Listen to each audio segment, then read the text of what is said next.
Good morning, everybody. Happy Thursday, the 21st of October to every single one of you. Not sure if you watched it last night. Manchester United won 3-2 with an incredible comeback at Old Trafford after what was, let's be honest, an absolutely dismal first half performance from United.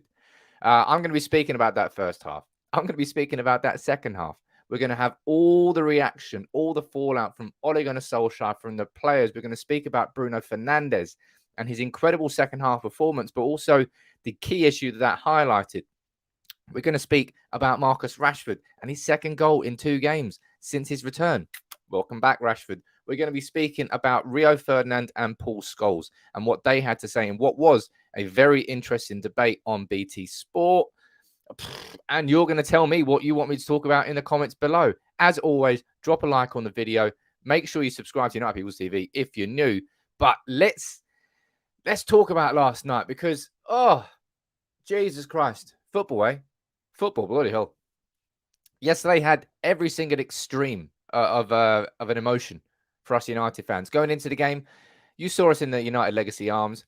Everybody was pooping their little panties. There was a lot of nervous tension going into that match. A lot of nervous tension. And that first half showed exactly why. Exactly why that nervous tension existed. Manchester United, well, it's not like we were played off the park. Bearing in mind, this Atalanta team was massively depleted. 2 centre-backs they didn't have, I believe. Their main defensive midfielder they didn't have. They didn't even start Zapata, who came on and was definitely dangerous. Hey, look, Atalanta were weak. And Manchester United still continued the sort of dive in form that we saw against Leicester. There was a real continuation of that performance. And at halftime, I swear to God, I thought the United were dead and buried. I thought Solskjaer was dusted. I did not see how Manchester United turned that around in that second half. But United, from the brink, under Solskjaer, and it's like they like getting as... It's like they walk to the edge of the cliff and get as close as possible. You don't think they can get any closer? As close as possible before going, yeah, go on in, and kicking it into gear. And that comeback, special for Man United. The players, they turned up for Solskjaer when it was needed. Maguire, he scored. Maguire apparently can't score with his head, but he can score a cracking goal with his foot. Ironic, really. Rashford, a very culture finish into the bottom corner. And then who else? With Cristiano Ronaldo coming up with the winner. But what's your overall reaction to that game yesterday? Does it change anything for you? Does it reaffirm anything for you? You let me know what you think in the comments below. But there's one thing I believe that we all need to agree on, and this has to be considered completely true. It's an article from The Athletic this morning. I won't run through the whole thing, but it's about the headline. There are culture wars and flaws at Manchester United, but it's okay just to enjoy a stunning comeback. And that's a great headline because that really sums up Manchester United's fan base right now. I did a tweet yesterday and I got absolutely... It's like the whole of United football Twitter came at me because I said, look, if you want Manchester United to lose tonight, you're not a fan. End of story. I don't care whether you feel like the short-term loss might support your long-term love for the club. Nah. You can try and argue it all you want. You can try, but you're wrong. You're completely and utterly wrong. And nobody can justify to me that Manchester United losing in any game whatsoever will ever be a good thing, all right? Simple as that. And that's what I mean about these culture wars. These I think there's a real short-term entitled set of United fans. I'm not saying it's you, ladies and gents, but definitely it's part of it. And I feel that's why it's so divided. And that's what I definitely will be speaking about when I look at Rio Ferdinand and Paul Scholes' comments on yesterday. And by the way, I've been busy this morning. I've already recorded a full reaction to what Scholes and Rio had to say. I'm going to drop that on the channel at 11 a.m. It's a busy day. It's a really interesting reaction.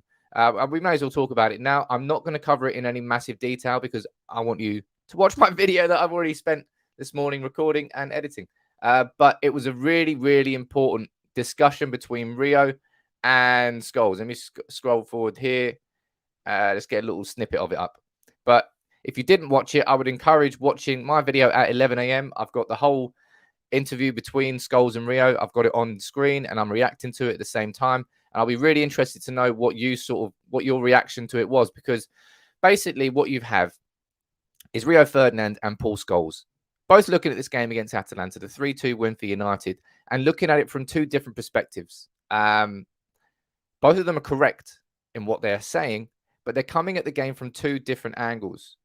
Rio Ferdinand coming from the positivity of the comeback and how Manchester United played in the second half, and Scholes coming from the perspective of that was an absolutely shit first half performance. You do that against Liverpool, you're going to get slapped all over the pitch. But let's have a little quick look at what they had to say. Gave him a response that I'm sure he'd have been sitting there and praying for before this game.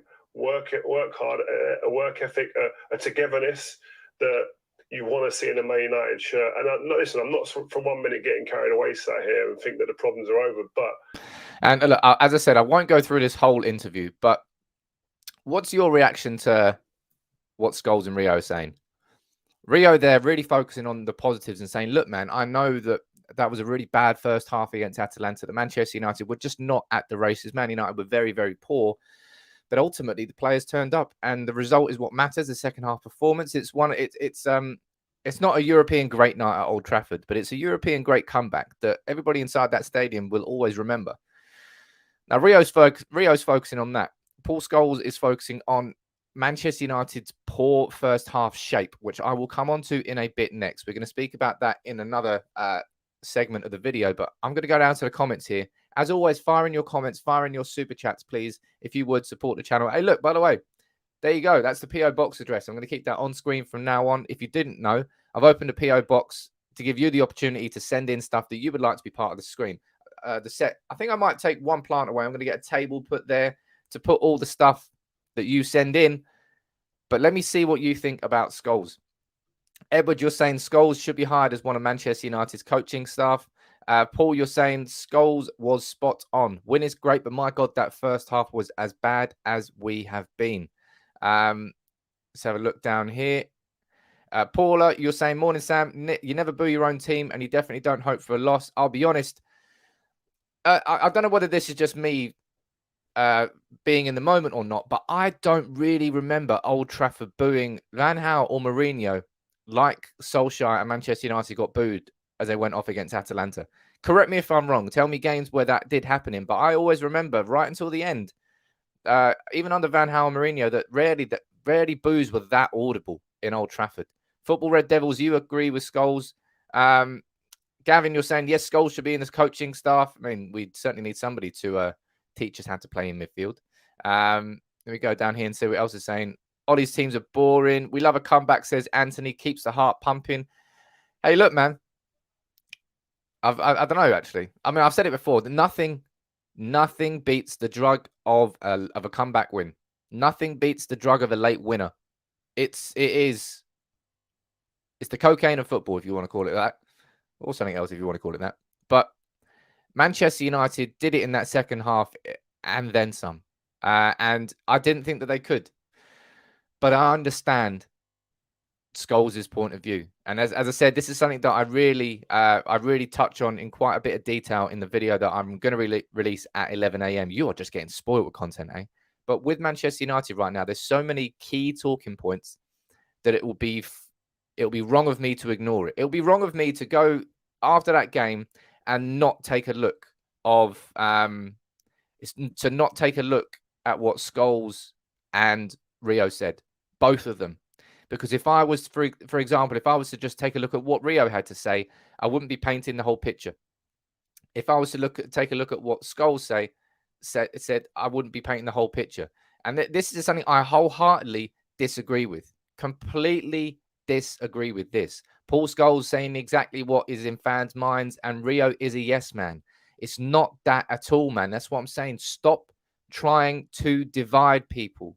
Stop trying to say, Gary Neville, you're just a yes man. You won't say it how it is. Scholes, that's what people said about Paul Scholes.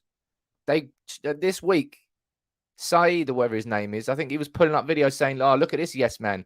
Or look, he didn't have this energy for Van Gaal. And then here tonight against Atalanta, Scholes is saying exactly how it is. This idea of stop trying to drive fence posts in between sections of United fans. I'm not trying to do that. I'm trying to say any United fan who wants United to lose, you are not a United fan. I'm saying anybody who's going past the point of their feelings towards Ole out and they're going past it and they're becoming disrespectful and they're abusive, don't do it. That's not driving a divide between fans, but trying to say here that Rio's a yes man. Rio's not a yes man. It's just that's his interpretation of that win. And that's what Rio would do inside a dressing room. And that's why Rio is one of the greatest centre-backs we've ever had. You can't say he's a yes man. That's just how he approaches football. And as I said, these are two Manchester United great players coming from the same angle, from the same situation with different points of view. It's not that either of them are wrong. It's not that one is a yes man. It's not that it's not anything. So don't try and make it something it isn't. That's all I'm saying to you people. I'm saying stop arguing in the comments as well. I can see all you down there arguing in the comments. Let's just let's enjoy yourselves. Enjoy your company. Drop a like on the video. Come on. United won 3-2 last night. If you can't enjoy that last night, what is the point of being a Manchester United fan? I swear to God, let me know in the comments below. If you can't enjoy last night and come away from that, at least with a smile on your face, what's the point of watching football? What is the point of watching Manchester United? I know it was a shit first half, right? But we won 3-2. We came back from 2-0 down when everybody thought we were dead and buried, and we won 3-2. Rashford, Maguire, and Ronaldo. By the way, Ronaldo. Woo-wee. Cristiano Ronaldo really is Mr. Champions League, isn't he? Really is Mr. Champions League. I'll head down to the comments here and try and get something. But as I said, stop arguing in the comments, people. Seriously, I don't know what you're doing. There's no point. Rory, what are you saying? I would just like them to view the performance in the same way they would as if they were under Fergie. They're a bit too lenient. Yeah, I suppose that comes down to Solskjaer's management style. After the game, Solskjaer went as far as to say that Manchester United were good in the first half. You drunk, mate? No. Come on, Solskjaer. Don't be saying that. Do not be saying that, because we were not good in that first half. We were trash in that first half. But I tell you what, and this was great. I enjoyed this. This was Old Trafford after the full-time whistle.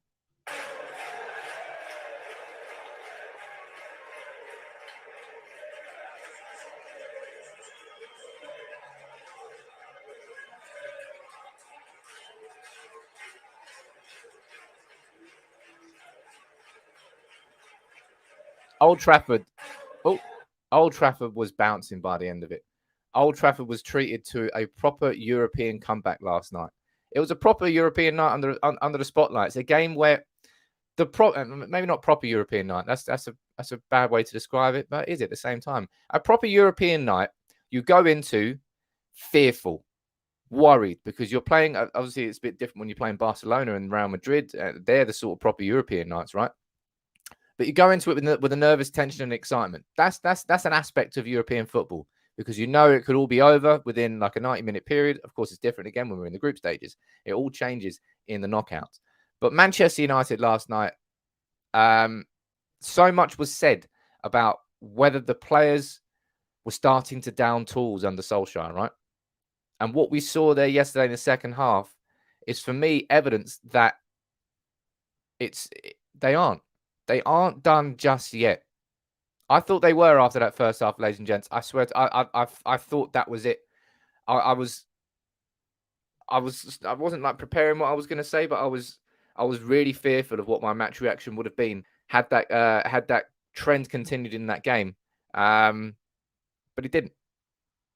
It didn't. And what I'm going to do next, we're going to pull up what Solskjaer had to say. But as always, I'm going to head down to the comments here. Going to read a few of your opinions out. Keep firing in your opinions and questions and concerns, reactions to last night. Fire in your super chats as well, as always, and support the channel. What we've got down here. If Rashford and Fred had taken their chances, says Liam, in the first half, it would have been a very different conversation. Again, good point. Fred had the best chance. Rashford toward the end clipped the crossbar. Fred put through fantastic pass. I think it was from Bruno. Ooh, amazing pass. Speaking of amazing passes from Bruno, oh my God, that pass to Rashford, dutty, absolutely dutty. But yeah, it would have been different. At the same time, It would have been different if Atalanta were taking more of their chances. Certainly in that second half, they had plenty. And David De Gea, again, we're going to be speaking about him in a bit. Both teams have more opportunities to score goals there, for sure. Alex Ferguson, what are you doing here, mate? He said, I was in the crowd. The video was a small group in the corner of the Stretford end. What, you're saying that there wasn't a good feeling inside Old Trafford towards Solskjaer towards the end? Because I'll be honest, it certainly sounded like there was. Give them a wave to keep them but what is, you know, they are a big part of this club. You know, this singing section here today was that kept the players going, kept everyone going in the belief. I'll be honest, I really genuinely think, and I mean this, I think the crowd inside Old Trafford played a significant role in Manchester United's comeback yesterday. You know, that the cliche of the 12th man was a proper cliche of the 12th man there yesterday, because they were booed off at half time. You know, whether or not you agree or disagree with the booing, I felt those boos were justified. I would never personally boo. I might get caught up in a boo. I don't know how boo, you know, the boo mentality in a crowd, but I understood why the boos were happening at halftime. And as I said, I was really surprised to hear him, because Old Trafford rarely does that. Rarely does that. Even Falcao, throughout his entire career at United, he got cheered off the pitch, got a standing ovation on his last game at Old Trafford, despite him being very poor. And I think the Old Trafford crowd could have turned sour in that second half. For sure, it could have turned sour because of what happened in that first half. But instead, the players, the team got behind the player. The team got behind the crowd, but got behind the team, and the players responded. And I think the crowd gave them a good 5-10% improvement in that second half. Rory, you're saying the crowd was very good. Jonathan, you're saying bollocks. I was in the upper tier of Stretford, and the atmosphere was superb, mate. It looked fantastic, and I'm buzzing for every single fan. Jonathan, you're one of them. Buzzing for everything that you enjoyed last night inside that stadium. It's a good little memory to take away. Liverpool will play in that formation this Sunday. Wish that on Manchester United squad. I'm going to be speaking about that in a second, but let's continue hearing what Solskjaer had to say here. That is what you do at Man United on a Champions League night. And there were some grumbles earlier in the first half. There's some boos as well. So I saw you applauding them on the way out. But this corner here, they're the best in the world. And of course, there's a bit of time when you think. And fair play to the Red Army. If you don't know, the Red Army is a section of Old Trafford that's been created, I think, over the last season or two. Bit like the singing section over towards the J stand in the opposite corner. That's where my season ticket is. It's just like above the tunnel. Mate, they're making noise and they're making a difference. And I really genuinely think they made quite a big difference here against Atalanta. You know, you're a bit down as a supporter, but they keep going. How's your blood pressure anyway? No, I'm good, you know. It's I thought we played well first half. We just 2 chances, 2 goals. That's it. Has to stop if we are to survive past 50. But this team is quite remarkable for comebacks. You can't keep doing this to yourselves. No, but that's, you know, we've got a habit of doing this at this club. But as I said, I thought we played well, and then out of nothing they scored the first goal, and then another set play, a goal. But they never kept believing. Where's this bit? It looked like they were playing for you. I know it's been a rocky old week. Don't even start. You know it's true though. No. This is the interesting part I wanted to get to when Solskjaer is speaking about the players and playing for him. I think his reaction was quite important, really. For you. I know it's been a rocky old week. Don't even start. You know it's true though, because you can see a collective. Don't disrespect the players. They played for Man United, and they know they're the luckiest men in the world. And I said that to them that tonight they're the luckiest men in the world, because they've the 11 plus the subs. They're the ones that can play for Man United. I mean, he loves it. He's not wrong though. You have to. It's very hard in certain in life. It's very difficult inside the present to realize when you're in a good moment. People always take certain things for granted, and that's why, you know, Captain Hindsight is a thing, because when you have the ability to look back at something, you go, fuck, that was great. Shit, that was good. So as a manager, I quite like that bit. I quite like that little snippet from Solskjaer in there saying, look, you're fucking playing for Manchester United. Don't take this for granted, because next week you could be playing for Stoke. And you'd be like, oh, I wish I took more of that. It's a bit like me. I I wish I gloated more when United were on top. I wish I was an insufferable United fan. I wasn't, though. It was quite nice. Edward saying 2 goals from Atalanta caused by poor man marking. Mate, our set piece coach, Eric Ramsey, is doing an absolute blistering job, isn't he? Awful. Positioning in that first half, ridiculous to concede from there. We knew that Atalanta played with wing-backs. We knew that their danger was going to come from the overlapping fullbacks. We did nothing about it. Luke Shaw, I don't know where he was for that goal. Maguire and Lindelof should be marking their man. Really bad for Manchester United to concede there. I can see, Punos, you're asking, will McFred work against Liverpool? Now, there's an important conversation that we need to have here. We've had a little look there at what Ole Gunnar Solskjaer said after the game. We had a little look at what Rio said, at what Scholes has said. There's something I really want to say. And make sure you drop a like on it, but make sure you subscribe if you're new. And I hope you're enjoying these live shows as you always do. Drop a like on the video. Make sure you subscribe. And if you'd like to, become a member of the channel. Join the family. Hit the join button down below. Price of a pint, you all know that by now. Buy me a can. Anything that comes into the channel is only getting reinvested back into it to make it bigger and better. But there's 2 key things that I need to talk about from yesterday. Number 1, and then they both link to each other. They're both very, very linked. How fucking good was Bruno in that second half? It is a joke how good he was. He got 2 assists. I think he created 8 clear-cut chances overall in the game. Bruno Fernandes in that second half was nothing short of a midfield master. An absolute master. Paul Pogba coming on, I think played a big role in that. They worked well together. They complemented each other yesterday. And this is something I need to say because it's important. As much as Bruno Fernandes was absolutely central to how good Manchester United were in the first half, Bruno Fernandes was also absolutely central to how disconnected Manchester United were in the first half. And this is why. Look at this shape from Manchester United. This is a picture from the first half here. We can see the back 4 there of Shaw, Maguire, Lindelof, and Wan-Bissaka with Fred and McTominay sitting as the 2 holding midfielders in front of them. We know that's how they're going to play. But look at the positions that are being adopted here. Fernandes out here on the right-hand side. Greenwood up there up front with Rashford. And Ronaldo dropping a little bit deeper. And that was sort of allowing Rashford and Greenwood to sort of get the runs in behind. But the problem is that Fernandes is over here where he should be playing, where the referee is standing is where Bruno Fernandes should have been in that first half. And I said this all along. Bruno Fernandes, he sometimes gets too excited by attacking football. And he leaves the space where he needs to be. Because Fred and McTominay will operate as 2 holding midfielders and they will sit in front of that defense.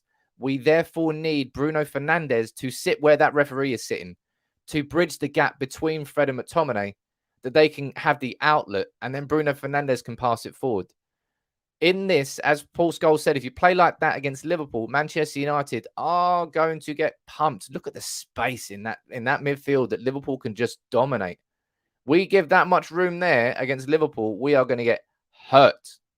We are going to get really hurt. Man United cannot afford to do that. And for me, that is why Bruno Fernandes should absolutely be praised for that second half performance. But I think it's fair to criticize his overall positioning in that first half.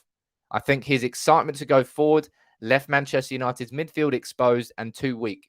And we can't afford to do that against Liverpool, right? It is as simple as that. But Bruno, oh my God, how good was Bruno yesterday? That pass to Marcus Rashford round the corner. Oh, I had to go and wash my hands after that. It felt dirty. It felt filthy after that. It was utter filth. And he got, I don't actually think it went down as a second assist because I think someone got a sort of a dink on the cross that went across to Maguire. But wow. And Luke Shaw, I said it on my match reaction last night, by the way. Isn't it amazing what happens when you put good deliveries into Cristiano Ronaldo? Who could possibly have predicted that? Who could possibly have predicted that? Cristiano Ronaldo was, I think his overall performance last night really warranted a goal. He was moving a lot. Ronaldo was really leading by example. He was up for it yesterday. He was up for it. Fred, by the way, Fred played very well. I know it's popular to scapegoat Fred, and I have scapegoated Fred. I actually went as far as to say that Fred shouldn't play for Manchester United again in midfield. Lo and behold, don't do that again, Sam. Rule number 1, don't do that again. Fred has his limitations, but when Fred plays like Fred plays and he does it well, he's a real handful. And he might not be brilliant, and he would never be brilliant, but Fred can do a role inside that midfield. But that's why you need Bruno Fernandes a little bit closer to him to cover for the problems that Fred has. And as a partnership, they can complement each other quite well. Bruno, I want to see him sticking a bit more central against Liverpool, and I want to see him staying more towards that center circle. He needs to be there. He needs to be there to help Fred. Josh, you're saying do it again, Sam. Seems to be key for Fred performing. Yeah, you're right, actually. Yeah, fuck Fred. He should never play for United again. Idiot. God, maybe look bad. Come on. Was it outright Fernandes out of position, or is Greenwood playing too central, says Imran? That's a fair point there. You can argue there that Greenwood's a little bit too central, so Fernandes is operating on the position where there is space on the pitch. But no, I just think it was Bruno Fernandes' excitement and energy for the game was dragging him a little bit too out of position, a little bit too often, leaving Scott McTominay and Fred isolated in midfield. Do you think Fred and McTominay should start in midfield against Liverpool? Type yes or no in. Gary, you're saying Fred was good, full of energy. It was McTominay's turn to have the midfield shocker last night. I don't think McTominay was particularly good. But again, judging by the result, is that something that Solskjaer is going to change? Well, McTominay came off for Pogba, and that was when maybe the game really started to shift for Manchester United. So I think you can certainly argue there that maybe it should be Fred and Pogba starting in midfield. Is that a partnership we've seen this season? No, actually, yeah, we have seen that. We saw that away. I believe it was at Southampton. It might have been Wolves too. No, one of them had Matic in. I can't remember which one, but I think they played together. Joe, Josh, you don't think he should take off? You think so? Jack, you saying no? Maybe, says Ramden. I get off the fence. Yes, no, Pogba and Fred. Fred and Donny, mate. Ladies and gents, just forget about Donny van der Beek. All right, it's not going to happen. You're wasting your time. Matic and Pogba should start, says Victorim. Mate, after what I saw against Leicester, I'm not really sure I can ever possibly argue for Matic and Pogba again. I think you need some sort of movement, real movement alongside Paul Pogba. So it has to be Fred or McTominay. If reports are to be believed, Fred got an injury. Fred obviously went off holding his hamstring. Hopefully that's nothing too serious. It didn't really look it. I don't know whether it was just like a bit of tiredness, a little bit of cramp. I hope not anyway, because I think we really genuinely do need Fred. Until we sign a central midfielder of real quality who has the sort of engine and energy that Fred has, we can't do without that energy really in midfield. We saw it against Leicester. We're just too slow and cumbersome. Obviously, last night, going into the Atalanta game, as I said in the United Legacy Arms before the match, it was a game that technically suited United on paper. Atalanta are a team that play progressive football, play quite intensive, usually leave spaces in behind, and play fast through transitions. A bit like Leeds. And that suited United in that second half, but it certainly didn't in that first half. And yeah, as I said, it'll be really interesting for you to watch that video I did on Rio and Scholes and their comments, because it really sums up the divide that there exists in Manchester United's fan base right now. In terms of how two United fans can sit there and look at the same game and come at it from two very different angles whilst both being correct at the same time. Let's go down here. Let me head to the comment. Look, as always, I'll head to the comments. I'll read your opinions out. So please keep firing in your opinions and firing your super chats on YouTube as well. AW, after 3 years, Sam, we have no style, mate. And we can't defend. It's inevitable he's going to be sacked. That's what I've sort of put in the title of this video. What that game needs to be for Manchester United, for Ole Gunnar Solskjaer, is a line in the sand. Is a complete line in the sand. Because if United, typically what we've seen in history, I can pull up 3 or 4 examples. Can't remember off the top of my head. I always remember one. I think it was last November when Solskjaer was on the brink and the players responded. That's happened, I think, three or 4 times now under Solskjaer at Manchester United. And every single time the players have responded. And what we've done then is followed that by a month or maybe 2 months of really good form, sort of an upward trajectory. And then we've fallen out again at the point where we could take that up another level we hit the ceiling, and then it just forces us into a downward spiral until the next situation comes where Solskjaer's on the brink, and then we recover again, we recuperate, and we go back upwards. And that's the boom-bust cycle that we've been in. But after Leicester, after everything that's happened in the last, 18 or so games for United, it's not just, we're talking like 7 wins, 7 defeats, a few draws. It's not been good for United at all. And 18 games is a long period to make a judgment over. So this is not a knee-jerk reaction. Manchester United need to make sure that game against Atalanta is the beginning of something different. It's the lowest that we will get, because everything now has to be upwards and forwards. And that is why the next few games are so difficult for Man United. We've got Liverpool on Sunday at Old Trafford. We've just got to be happy that it's at Old Trafford and not at Anfield. I think at Anfield it might even be an impossible task. But Manchester United need to make sure that that level of performance in that second half becomes the new norm. That things from now on will kick on and kick forward. Because simply put, if we play like we did in the first half there against Liverpool, we'll get played off the park. We'll be out of the game by half time. And then we got Spurs the week after. And Spurs might not be as incredible as they once were under Pochettino, but they've still got Son. They've still got Kane. They've still got a strong team. And they still can punish and beat United. And then we play Atalanta away. Now, we're top of the group now. Woohoo! We were bottom of the group at halftime. We were top of the group at full time. Thank you very much, Cristiano Ronaldo. But then we play Atalanta and then we play City. That's what I mean. It has to happen. It has to happen now that game there, that the halftime whistle against Atalanta is the lowest it ever gets for Ole Gunnar Solskjaer. Because if it gets near there again, I don't think he'll survive. Against Liverpool, we need to move the ball faster, says Lionel, and play pressing football. I think the pressing football very much depends on the 11 you've got. We can't truly play a proper aggressive press in the attack because it's just not Ronaldo's game. And therefore, even if you've got Rashford there, you've got Greenwood on the right, you've got Bruno in the middle, and you've got 3 players trying to do the press, there'll always be a gap. And maybe that's why Bruno Fernandes was running around so much, because he was trying to cover up for the fact that Ronaldo wasn't pressing. So Bruno was trying to double press. You could look at it that angle. But in terms of Rashford went off yesterday. He was holding his thigh. Ole Gunnar Solskjaer has said that it looked like it was a dead leg. Rashford has looked fantastic. Let's bring up this. Rashford has really looked very good since coming back into this team. He's only been back. That's his first start of the season. It's only his second game. Came on in the 60th minute against Leicester, scored a goal. So it's 2 goals in 91. And 2 goals in 90 minutes for Marcus Rashford since returning.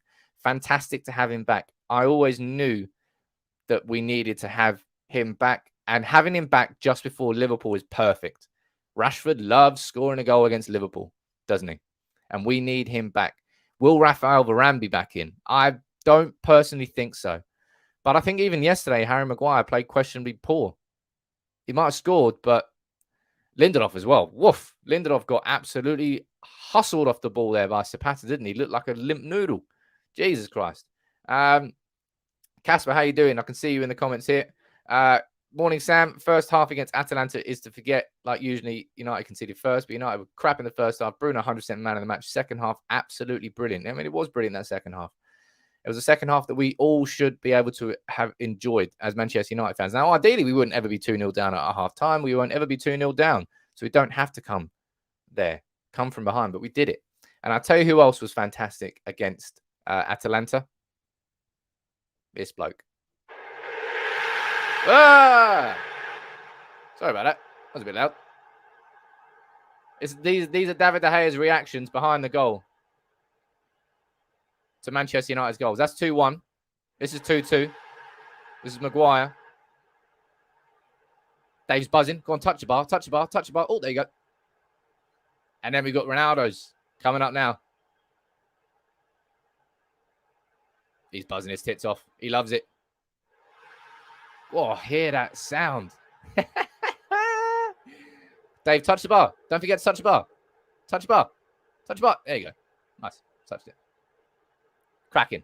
Mate, Dave has been phenomenal this season. You all know that I said I said very much and very confidently as well that this summer was the time when I felt that moving David De Gea on and bringing Dean Henderson in to be our number one, it felt correct.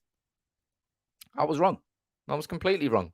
I did not expect this sort of turnaround from David De Gea, and he looks back to his best. I think he's got a new energy back into his system that's come from signing Varane, Sancho, and Ronaldo. And if he didn't make that double save there against Zapata, then that comeback was off. That comeback wouldn't have happened last night. And look, as I said, it's not. I stand by everything that I said during last season, that it felt like the right time, and because I was doing that from a personal angle, because I know David De Gea has just had his kid with Eden. I know that they wanted to go back to Madrid, but maybe now they're happy in Manchester. They're happy bringing the first few years of their child up in Manchester, and it's fine. Maybe him and Eden are happier there. And I was 100% wrong. I'm fine with that. I'm absolutely fine with that. There's nothing wrong with being wrong. It's just about accepting the fact you're wrong, putting your hands up and saying, you know what? You're a dick. And you know what? I'm a dick. Well, I'm not a dick. I was a dick with that decision. But look, De Gea, fantastic. Absolutely fantastic all season long. And I've just, I love him. I absolutely love him. And he's proved his worth massively. Absolutely massively. Just like Rashford has. We've spoken about Rio. Hey, look, is there anything else you think I've missed from that match last night? You let me know in the comments below. Let me go over to social media and see what else I can find. And as always, you let me know in the comments. Victor, I can see you down there saying, I told you, Sam, you were wrong. No, man, look, completely stand by what I said. Completely stand by what I said last season about Henderson. It felt right. It felt correct. I was wrong. Absolutely fine with being wrong. Ain't nothing wrong with being wrong in life. Just don't get so absorbed into your own things that you can't see the wood from the trees, if you know what I mean. No, don't need to see that. Bruno Fernandes. He was having a chat. Let's see what Bruno Fernandes had to say after the game then. Woof. Let's have a look. Oh, yeah, look at this heat map. This is Fred's heat map from his Manchester United career so far. Woof. Look at that. Unbelievable. He's everywhere. That's basically what Fred is. Obviously, we're talking about De Gea. Can't not mention his double save last night. Wow. Impressive. Bruno and his playing style. It was one of them. You have to take a risk sometimes. Sometimes I take as many risks as I did in the first half when I missed many passes, but I have to try because I have to find my strikers. Sometimes I know the pass is difficult or the chance to get in is not quite there, but I want to respect the movement of my strikers. And I'll be honest, hell yeah, man. I would much rather have a set of players who are willing to take a risk and it doesn't come off than a set of players who are willing to simply pass it sideways and not take the responsibility of that risk on their shoulders. And that is what differentiates Bruno Fernandes from most footballers. You can say he played bad in that first half, but he kept trying. He kept knocking on the door until that door opened. And when it opened, goals came flowing in. JJ, you're saying yesterday's man of the match was Fred. Fernandes dropping was awesome. Cavani needs to start on Sunday. You let me know about that. Should Cavani start on Sunday, yes or no? I think he probably should. But you can't drop Ronaldo. So what happens? It's a really, really tough decision to make. But yeah, I think I agree with that. I would like to see Cavani coming in and starting against Liverpool. I think we need him in there for the press. Carrying on with what Bruno is saying here. I know people expect a lot because we're a big club. They expect us to perform at the same level, but sometimes the other team causes you problems. Our focus was all in this game. We have to think game by game. And Manchester United absolutely are a game-by-game team right now because of the pressures that the players are under, because of the pressure that Ole Gunnar Solskjaer is under. We have to focus game by game. We can't be thinking about Spurs next weekend or Atalanta away. And had we not won tonight, there would have definitely been an eye on Atalanta away because it would have been basically, what would the group have been? It would have been 7 points. Had we lost, we would have been on 3. I mean, it would have been terrible. Would have been terrible. But we have to go game by game. And next game is Liverpool. Let's see what else Bruno had to say. I know the standard here has to be high. The main point for us has to be game by game. You have to think about the game you have in hand, not what is coming after. And Ronaldo's last up. Is that still a thing? Titanic music, mate. That was a bang average meme when it came out. How the hell has that still got legs? Come on, people. Be more creative than that. Lisa, how you doing? Nice to see you. You're saying, I'm mega excited today. Bruno, man of the match. Is that your dog? Look at that. Lovely dog. Woo. Everyone likes dogs. A lot of you agreeing here. You're saying that Cavani should be starting. Let's go there. Cavani and Sancho before Greenwood. Greenwood was our best player in the first half there. Mario, you're saying, yes, Cavani should start. Lionel, you're saying, yeah, Cavanello? Was that Ronaldo and Cavani combit? 2 strikers, Ronaldo and Cavani. I mean, you could play, with, I suppose, with the split strikers, with a diamond formation. But if you do the diamond, you haven't got the midfielder to play the diamond at the moment. You do not have the midfielder to play that. Katerina, did you hear Old Trafford last night? I don't think anything is lost for Ole yet. Look, Ole has lost far more online United fans than he has offline. That's just the truth. Match-going fans, it's not that one set of fans is more important than another. It's the fact that the culture of those 2 fan bases are different. And that's just the truth.